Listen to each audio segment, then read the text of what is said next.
Honey, let me tell you something I've learned in all my years on this earth. The people who are supposed to love you the most are sometimes the ones who will hurt you the deepest. Not because they're monsters. No, monsters are easy to spot. The ones who truly break your heart are the ones who love you, just not enough. Not when it counts. Not when the storm comes. And in Maya Calloway's case, the storm came literally. Category 4 hurricane. 140-mile-per-hour winds. Storm surge crawling up the streets like a slow, dark hand reaching for everything in its path. And her parents, they were already gone. Before we go any further, if you're new here, welcome. Hit that subscribe button right now because every single week I bring you stories like this one. Stories of ordinary people facing extraordinary heartbreak and finding out what they're truly made of. And today's story, Lord have mercy, this one is going to stay with you. So get comfortable, get your tea, because this is the full story of Maya Calloway, the girl her parents left behind in a hurricane, and what happened 3 years later, when they came crawling back with nothing. It was a Tuesday in late August, and the town of Lavriel, Louisiana knew what was coming. Hurricane Helena had been churning in the Gulf of Mexico for 4 days. The meteorologists on every channel were talking about her the way you talk about a dangerous woman, with equal parts fear and respect. Category 1. Then a Category 2. Then, almost overnight, she muscled herself up to a Category 4. 140-mile-per-hour sustained winds. A storm surge of up to 15 feet predicted for parts of coastal Louisiana. Mandatory evacuation orders had been issued for Lavriel Parish. The Calloway family had been watching the news. They knew. Maya Calloway was 16 years old. She was a sophomore at Lavriel High School. She was the kind of girl who kept her feelings tucked way down deep, who read thick novels to escape the noise of her house, who had learned very early in life that the safest person to count on was herself. That Tuesday evening, her mother, Diane, was packing suitcases in the master bedroom. Her father, Gerald, was loading the car. Maya sat at the kitchen table doing homework because that's what Maya did. She found steadiness in routine, even when the world outside was anything but steady. "Mama," she said, "when are we leaving?" Diane didn't look up from her packing. "Soon, baby. Don't worry about it." Now, you need to understand something about Diane Calloway. She wasn't a cruel woman. She wasn't someone who would look you in the eye and say, "I don't love you." She was the kind of woman who simply moved through the world like she was the only one in it. Not out of malice, out of habit, out of years and years of only ever really thinking about herself first, and everyone else a distant second. And Gerald was a quiet man. He followed Diane's lead the way a shadow follows a body. Where she went, he went. What she decided, he accepted. He didn't ask hard questions. He didn't push back. And he never, not once in Maya's 16 years, had ever stood up and said, "Wait. What about our daughter?" That night, Maya went to her room around 9 o'clock. She could hear her parents talking in low voices in the kitchen. She could hear Gerald making trips back and forth to the car. The wind was picking up outside. She could hear it whistling through the old gap under her windowsill. She told herself they'd wake her up when it was time to go. She fell asleep with her book open on her chest. She woke up at 2:17 in the morning. Not because her parents called her name. Not because someone shook her shoulder. She woke up because the house was silent in a way that didn't feel right. Maya sat up in her dark bedroom. The power had already flickered out. The digital clock on her nightstand was blank. Outside, the wind was a low, growing moan, the kind that makes old houses creak and groan like they're afraid to. She got up, walked down the hallway, knocked on her parents' door. No answer. She opened it. The bed was made. Suitcases gone. The room was empty. Maya stood in the doorway for a long moment. She told me later, years later, that what she felt in that moment wasn't panic. It wasn't even fear, not yet. It was confusion. The clean, cold confusion of something not making sense. Like a math problem where the numbers just don't add up. She went to the kitchen. On the table, held down by the sugar bowl, was a yellow post-it note. 6 words. 6 words in her mother's handwriting. Go to Mrs. Tanner's. We'll be back. That was it. No, we love you. No, stay safe. No, call us when you get there. 6 words. Maya's hands were shaking as she picked up her phone. She called her mother. Straight to voicemail. She called her father. She called again. And again. And again. Outside, the first real gusts of Hurricane Helena began to shake the windows. Mrs. Tanner lived 4 houses down. Maya grabbed her raincoat, stepped outside, and immediately the wind nearly knocked her sideways. The sky was an impossible, sickly color, that greenish-black that means the atmosphere itself is afraid. Palm trees were bending like they were bowing to something terrible. Rain was beginning to fall, not gently but sideways in sheets like the sky was throwing it. Maya made it 2 steps off the porch before a piece of sheet metal from somewhere, a neighbor's shed maybe, came spinning through the air about 10 feet in front of her. She went back inside.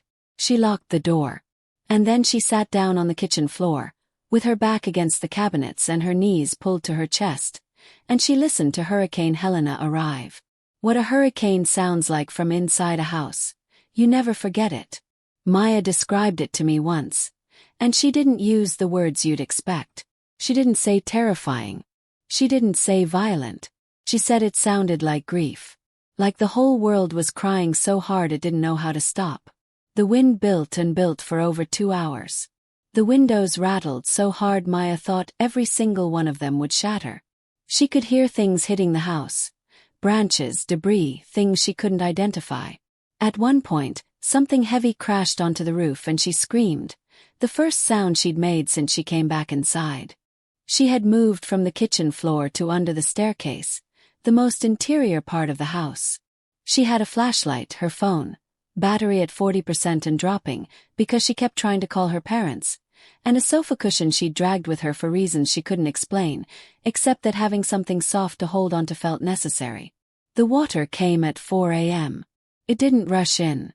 Crept in. Under the front door first. Just a dark line of wetness that Maya saw in the beam of her flashlight. She told herself it was rain. It wasn't. Within 20 minutes, the floor of the living room was covered in an inch of murky brown water that smelled like mud and something older, something earthen and wrong. Maya climbed the stairs. She sat at the top of the staircase and watched the water rise below her, slow and patient and absolutely indifferent to the 16-year-old girl watching it. Her phone died at 5:30 a.m. Outside, the world was ending. Inside, Maya Calloway sat at the top of a staircase with a dead phone and a flashlight with fading batteries and the post-it note her mother had left. She'd folded it up and put it in her jacket pocket, and she didn't know why, except that it felt like the most important piece of evidence she'd ever hold. The eye of Hurricane Helena passed over Lovielle just before dawn. The world went eerily still for about 40 minutes. The water had risen to cover the entire first floor to a depth of nearly 4 feet. Then the back wall of the eye passed over and the storm returned, just as furious, just as loud from the opposite direction. Maya did not sleep. She sat at the top of those stairs and she held on. Long pause. Music somber. By morning the storm had passed. The world outside was unrecognizable. Trees down everywhere. Cars overturned. The street in front of the Calloway house was a river of brown water, 3 feet deep, stretching as far as the eye could see. Maya opened the upstairs window and looked out at a neighborhood she no longer recognized. She was alive. She was alone. And she had no idea what was going to happen next. Now, across the street and 2 houses down from the Calloways lived a man named Elton Broussard. Elton was 72 years old. He was a lifelong Lovielle resident, 3rd-generation Cajun, the kind of man who'd survived 3 major hurricanes in his lifetime and had no intention of leaving for a 4th. His family begged him to evacuate. His daughter called from Baton Rouge. His son drove down himself to try to convince him. Elton stayed. He had a 2nd-floor apartment, 30 years of storm supplies stacked in the hallway, and a flat-bottomed aluminum rowboat he'd owned since 1987 and had no intention of parting with. When the water receded enough to navigate, late that morning the day after the storm, Elton Broussard launched that rowboat into his flooded street and began checking on his neighbors. He'd seen the Calloway family leave the night before. He'd waved at Gerald loading the car. He'd assumed they'd taken the girl with them. It was the open upstairs window that caught his eye. He rode toward it, called out, and there was Maya Calloway, 16 years old, hollow-eyed, dehydrated, hands shaking slightly, leaning out of an upstairs window with the expression of someone who has been holding themselves together so hard for so long that they've forgotten what it feels like not to. "You alone in there, child?" Elton called up to her. Long pause. "Yes, sir," Maya said. Elton Broussard looked at that window for a moment. Then he said very quietly, in the way of a man who has seen too much to be surprised but still has the grace to be saddened. "Well, come on down then. I'll take you somewhere dry." She climbed out the window and into that old aluminum rowboat. She didn't cry. She didn't break down. She just sat in the bow of the boat, trailing her fingers in the floodwater, while Elton Broussard rowed her out of what remained of her neighborhood. He asked her once very gently, "Your folks know you're here, baby?" She thought about it. "They left a note," she said. Elton didn't say anything else about it. But he set his jaw in a way that told Maya everything she needed to know about what he thought of that note. He took her to the community shelter at the National Guard Armory, 15 minutes drive on high ground. He stayed with her until she was registered, until she had food and water, until she was listed officially in the system as an unaccompanied minor. That's what the paperwork said. Unaccompanied minor. Like she'd gotten separated from her parents in a crowd. Elton Broussard held her hand when the social worker came to talk to her. And then, before he left, he leaned down and said something to Maya in a low voice that she's never forgotten. "You survived that storm by yourself, child. You remember that. You survived it." He left her his daughter's phone number, written on the back of a gas station receipt, tucked into her hand. Maya held that receipt all night. Her parents made contact on day 3. Not to come get her. Not to apologize. A brief, static-filled phone call from Diane through a borrowed cell phone, because apparently they hadn't thought to bring their chargers, to let Maya know they were safe at her Aunt Celia's house in Shreveport. "We were worried sick about you," Diane said. Maya stared at the phone. "Were you?" she said. "Was. Mrs. Tanner's house is fine," Diane continued, misreading Maya's silence for relief. "I checked. You should have made it there." "I couldn't make it there, Mama," Maya said. "There was debris flying at my head." Another pause. "Well, you're safe now," Diane said. "That's what matters." That was day 3. They did not come back for 11 days. 11 days.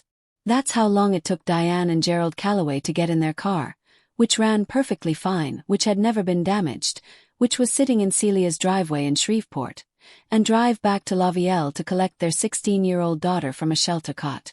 There were reasons. The roads were bad. Gerald had a work call. Diane said the shelter was probably better equipped than they were. There were always reasons. Maya stayed on that shelter cot for 11 days. She ate cafeteria food and folded cots in the morning and helped pass out water bottles in the afternoon because she needed something to do with her hands. She made 2 friends. A girl named Rosie, 8 years old, who'd lost her dog in the storm, and an elderly man named Chester who told the same story about 1965 every single day, and Maya listened every single time. On day 11, Diane and Gerald walked into the shelter. Gerald looked at the floor the whole time. Diane opened her arms for a hug. Maya stepped back just slightly. Just enough. "You ready to go home?" Diane asked, smiling in the way of someone who hasn't yet understood that something has permanently changed. Maya looked at her mother for a long moment. "Home," she said very quietly, as if testing the word. "Yeah, okay." She picked up the plastic bag that held everything she owned right now, which wasn't much, and she followed her parents out to the car. She didn't say another word the whole drive. She didn't say another real word for weeks. Some storms, you see, don't just happen outside. 3 years. That's how long it took Maya Calloway to become someone she recognized. She turned 17 in that damaged house, which smelled of mold and flood silt for months afterward. She turned 18 while holding down 2 jobs, a morning shift at a coffee shop and weekend evenings at a grocery store, saving every dollar she could. And on the day she turned 19, she paid first and last month's rent on a room in the house belonging to Elton Broussard's daughter, Marguerite, in Baton Rouge. She enrolled in Baton Rouge Community College. She was studying social work. Course she was. She didn't talk about her parents much. When people asked, she said, "We're not close," in a tone that gently but firmly closed the door on any follow-up questions. She'd gotten very good at closing doors gently.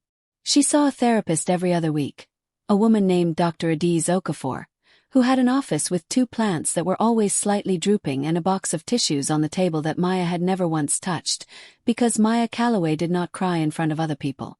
Not yet. Dr. Okafor never pushed. She just asked questions and waited, with the particular patience of someone who knows that real answers take time to surface. Maya's life was small, orderly, carefully constructed. A room in Marguerite's house. Her community college classes 3 days a week. Her jobs. Her books. A cat she'd adopted named Biscuit, who was mean to everyone except Maya. It wasn't much, maybe, by some people's measuring. But it was hers. And it was built on ground that would not flood. That was the thing about what Maya built. She built it on ground that would not flood. The call came on a Wednesday afternoon in October. Maya was between classes, eating a sandwich on a bench outside the library, when her phone lit up. Her mother's name. She stared at it for 3 rings. Then she answered. Maya. Diane's voice was different. The usual breezy self-assurance, gone. This was a flattened voice. A voice that had had something knocked out of it. Mama. Long pause. Then, without any preamble, without working up to it. Baby, we lost the house. Maya set her sandwich down slowly. Another hurricane, she asked. No, it wasn't a hurricane. Pause, Diane's breath catching. It was a fire. Started in the garage. Gerald had some things stored in there, some old, it doesn't matter. The whole house, Maya. It's gone. Everything. Maya looked at the oak tree in front of her.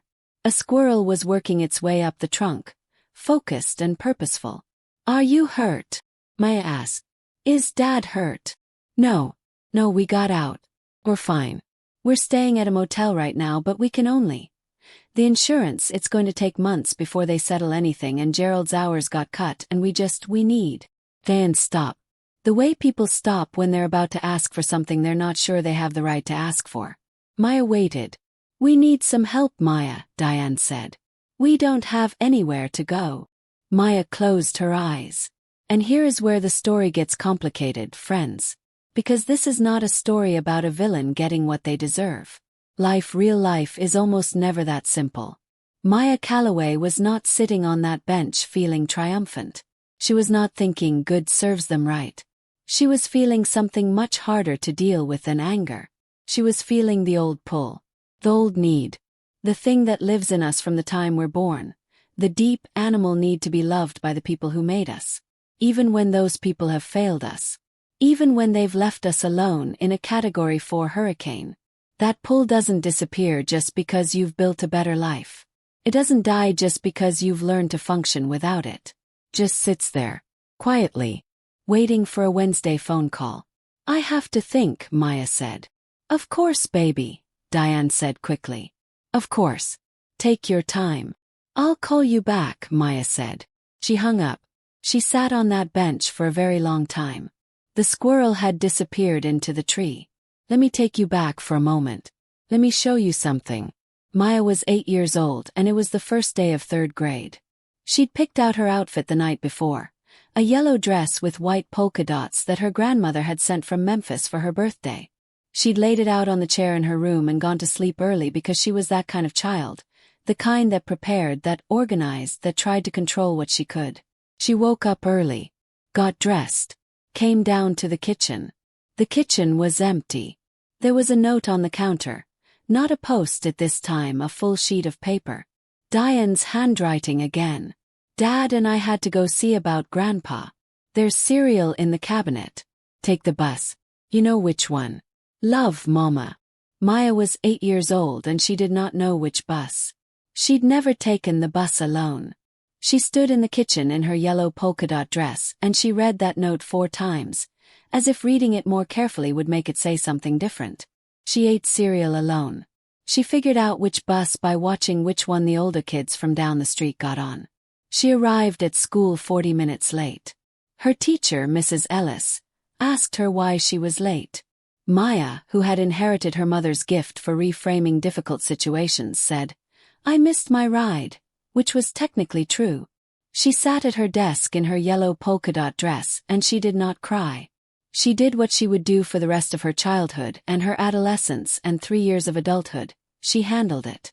The thing about growing up with parents who leave, and I don't just mean physically, I mean the ones who are present but somehow not there, is that you become very, very competent at a very young age. You learn to figure out the bus. You learn to make your own cereal. You learn to check the weather yourself, to do your own homework, to make your own doctor's appointments, to file your own paperwork. You become magnificent at surviving. What you don't learn, because no one teaches you, is how to stop surviving and start living. That was what Dr. Okafor was working on with Maya. 2 days after the phone call from Diane, Maya sat in Dr. Okafor's office. The plants were still slightly drooping. The tissue box was still on the table. Maya sat with her feet flat on the floor and her hands in her lap. "She called you," Dr. Okafor said. It wasn't a question. Maya had texted to ask for an earlier appointment. Dr. Okafor was good at reading what wasn't being said. "Her house burned down," Maya said. Dr. Okafor let the silence sit. "They need money. Or a place to stay. I don't have either really, but..." Maya stopped. "But..." Dr. Okafor said, waiting. "But I could probably figure something out." Maya looked at the drooping plant near the window. "I always do. What do you want to do?" Dr. Okafor asked. Maya laughed, a short, dry sound. "I want to not have to decide." "But you do have to decide." "Yeah." Maya looked at her hands. "I keep thinking about the note." "The post-it." "Yeah." "What about it?" Maya was quiet for a moment.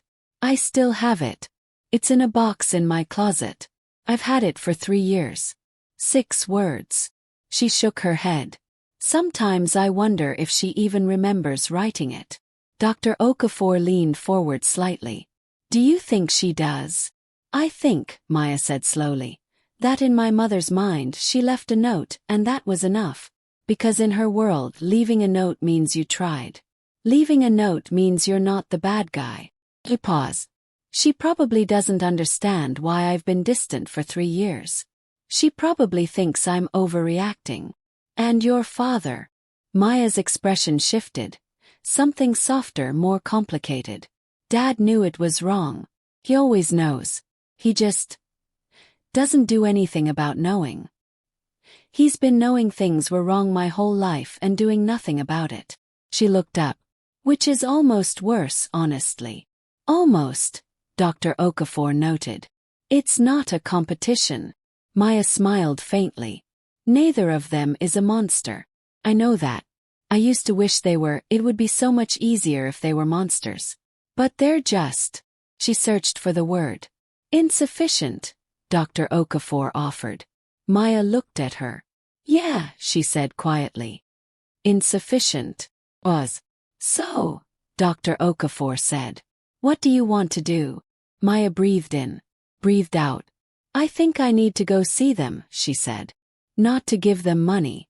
Not to fix anything. Just to..." She stopped again. "To say what you need to say," Dr. Okafor said. Maya nodded. "Is there anything holding you back from doing that?" Maya thought about it honestly. "Yeah," she said. "I'm scared that I'll get there and I'll just fold. I've been folding my whole life with them. I'm scared I'll walk in and she'll make me some coffee and he'll be quiet and I'll just fall back into being the kid who doesn't say anything." Her jaw tightened. "I don't want to do that anymore." "Then don't," Dr. Okafor said. Quietly. Simply. As if it were that simple. And maybe Maya thought it was. Maybe simple and easy were 2 very different things. and she'd spent her whole life mixing them up. She drove to the Sunrise Motel in Louviers on a Saturday morning. She'd planned the drive the night before. 4 hours. She made a playlist. Nothing with lyrics that would make her emotional, just instrumental music, steady and forward-moving. She stopped for gas and a large coffee she didn't need. She wore her best jeans and a plain white shirt, because she was not going to walk into this underdressed, but she was not going to dress up for it either. She called Marguerite before she left. "You sure about this?" Marguerite asked. "No," Maya said. "But I'm going anyway." Marguerite, who was the daughter of the man who'd rowed Maya out of a flood in an aluminum boat, said, "Okay then. You call me when you're done." "I will." And Maya, a pause. "You don't owe them anything. Whatever you decide in there. You don't owe them a single thing." Maya sat with that in the silence. "Thank you," she said. She drove. The Sunrise Motel was the kind of place that used to be nicer. Orange doors, a parking lot with cracks running through it like old scars. A vending machine by the office with a flickering light. Room 14. That's what Diane had said. Maya sat in her car in the parking lot for about 10 minutes. She watched a sparrow pick at a French fry on the asphalt. She thought about turning around. She thought about an 8-year-old in a yellow polka-dot dress figuring out which bus to take. She got out of the car. She knocked on the door of room 14. Gerald opened it. When he saw Maya, something moved across his face. Relief and guilt in equal measure, tangled together. He'd aged in a way that surprised her. His hair was more gray. His shoulders had a new kind of slope to them. "Maya," he said. Just her name. Like a complete sentence. "Hi, Dad," she said. Diane appeared behind him. She looked smaller too. Or maybe Maya was just bigger now. Sometimes it's hard to tell the difference. "Baby girl," Diane said, reaching for her. Maya let herself be hugged. She kept her arms at her sides, just for a moment, just long enough. And then she hugged back because she was not here to punish them, she was here to say something true. And you can hug someone and still say something true. "Come in," Diane said. Maya came in. The room was small. 2 double beds. A small table with a plastic chair. Diane had made it as homelike as possible. A candle, a throw blanket, a paperback novel. The way she always did, making environments comfortable even when the situation inside them was not. Gerald sat on the edge of one of the beds. Diane sat in the plastic chair. Maya sat across from them both. In the chair she'd pulled from the corner. "It's so good to see you," Diane started. "We've missed you so much, and I know things have been." "Mama," Maya said. Quietly. Not rudely. Just firmly. Diane stopped. "Can I talk for a minute?" Maya said. Of course," Diane said. And Maya talked. She didn't scream. She didn't cry. She didn't shake. She just talked. In that quiet, level voice that she'd spent 3 years developing. Not as armor, not anymore, but as something truer. As who she actually was. "I came here," she started, "because I needed to say some things. And I want you to hear them. Not to argue with them, not to explain them away. Just to hear them." She looked at her father first. "Dad, you knew it was wrong to leave without me. I know you knew. You've always known when something's wrong. And you went anyway." She paused, letting that sit. "I spent a long time being mad at Mama for that night. But honestly, I think I'm more hurt by you. 'Cause you knew. And you went anyway." Gerald looked at his hands. His jaw was tight. He didn't speak. "I know it's hard for you to talk about things," Maya continued. "I know you've never been good at it. But Dad, that night I needed more than you being quiet. I needed more than you looking at your hands. I needed you to say, 'Wait. Where's Maya?' And you didn't." She turned to her mother. "Mama." Breath. "You left a note. 6 words. I still have it." She pulled it from her pocket. She'd brought it. She'd known she would need it. The small yellow square, creased now from 3 years of being folded and unfolded. She set it on the table between them. Diane looked at it. Her hand moved toward it and then stopped. "You wrote 6 words," Maya said. "You could have woken me up. You could have waited 5 minutes and put me in the car. Instead, you left me a note that said to go to the neighbor's house during a Category 4 hurricane. We thought. Diane started. I know what you thought, Maya said. You thought it would be fine. You thought I'd figure it out. You've thought that my whole life. Pause. You've been thinking that since I was 8 years old and you left me to figure out the school bus by myself on the first day of 3rd grade. Diane blinked. How do you remember? I remember everything, Mama. Silence. I was 16 years old, Maya said. I was alone in that house when the storm hit.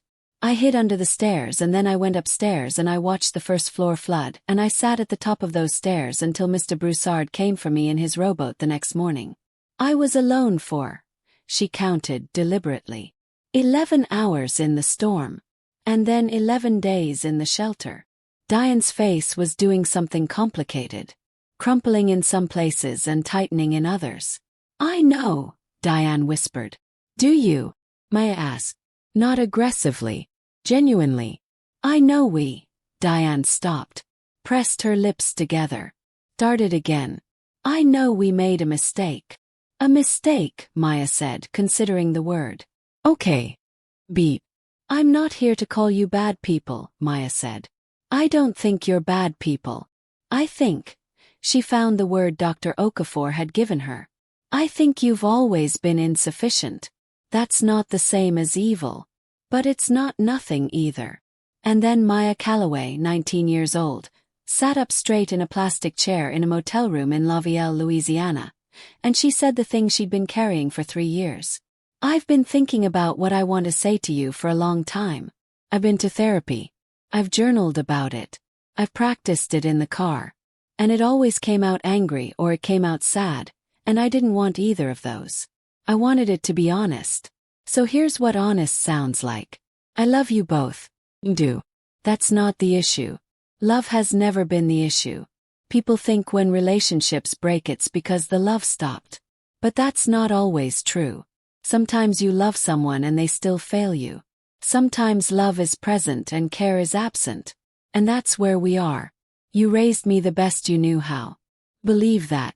I'm not here to tell you that you're terrible parents who never loved me. That would be a lie, and I don't lie. What I'm telling you is this. When I needed you most, not in a general way, not in an abstract parental responsibility way, but in the most literal, physical, urgent way a child can need a parent, you were not there. You were in Shreveport. And I was alone in a hurricane. And when it was over, I waited for you to come back and fall to your knees and tell me you were sorry. I waited for 11 days, and you didn't.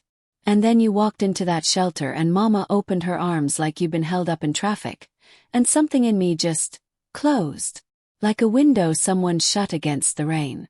I've been living with that closed window ever since. Here's what I've figured out though. I figured it out in therapy, which by the way more people should go to, including you too. Forgiveness isn't a door that swings open because somebody knocks. It's not something I give you because you ask or because you need it or because things have gotten hard for you. Forgiveness is something I'm working on for me. Because carrying what happened is heavy. And I'm tired of carrying heavy things. But forgiveness doesn't mean forgetting. And it doesn't mean we go back to the way things were. Because I can't go back. I'm not the 16-year-old girl sitting at the top of those stairs anymore. I'm someone who survived. Someone who built something. And I built it by myself, on ground that won't flood. What I'm willing to offer you is this. A chance. Small one. Not money I don't have. Not a place to stay I can't provide. But a conversation. Real one. More than 6 words on a post-it. The truth going back and forth between us until we understand each other. That's what I'm offering. Take it or leave it. But I am not going to keep being the person who handles everything and needs nothing. 'Cause I needed things my whole life. I just learned not to ask. I'm asking now. Can you be the parents I needed? Not back then, it's too late for then. But now. Going forward. Can you be that? Gerald looked up from his hands for the first time. Diane was crying. Not the kind of crying that was a performance or a deflection. Real crying. The ugly, unexpected kind. The kind that comes when someone has finally said a true thing and your body recognizes it before your mind does.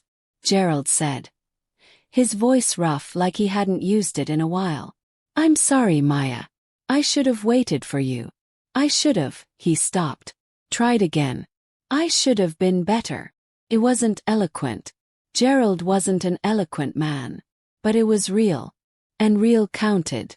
Diane reached across the small table and touched the post-it note with one finger, gently, the way you touch something fragile.